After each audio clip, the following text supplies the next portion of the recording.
Plus de 2 mois après le sinistre qui a eu lieu sur la route des plages de Remire-Montjoly, les riverains doivent toujours faire face aux dégâts causés par les fortes vagues qui ont frappé le littoral.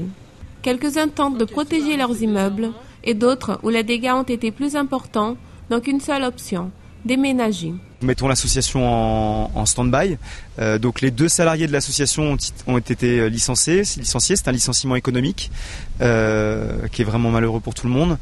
Et puis nous avons dû officiellement arrêter les activités du club. Nous avions plusieurs bâtiments de stockage avec des containers, bâtiments de stockage directement de bateaux où on stockait aussi des planches à voile, pas mal du matériel en fait de l'association qui ont été emportés. On a fait pas mal de démarches auprès des partenaires institutionnels, auprès de la mairie, du conseil général, du conseil régional, de la DEAL. On a eu des échos très favorables. On a pu rencontrer le secrétaire général aux affaires régionales. On a pu rencontrer le directeur des finances publiques aussi. Monsieur Labrador, élu régional au sport. Des réunions ont été mises en place spécifiquement pour la situation de l'association. Malheureusement, nous n'avons pas réussi à trouver de nouveaux sites. En attente d'une réponse de la part de la mairie de Remire-Montjoly, l'association ESPAG essaie de gagner du temps.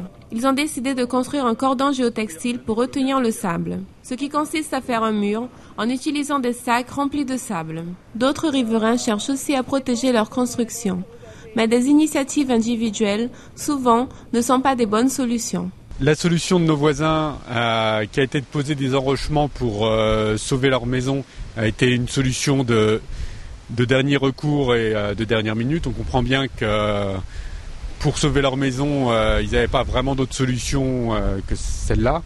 Et par contre, on s'aperçoit aussitôt que à la fin des enrochements qui ont été posés, l'érosion est encore plus accrue. On essaye de faire auprès des services de la préfecture, auprès de la mairie, de faire des demandes pour pouvoir trouver une solution alternative, pour pouvoir obtenir une base nautique. Alors pour nous, l'idéal, c'est juste 2 km d'ici, au bord du lac Sakharin. Une demande a été déposée auprès de l'État pour que le sinistre soit reconnu en tant que catastrophe naturelle. La réponse positive ou négative est attendue pour la fin du mois de mai.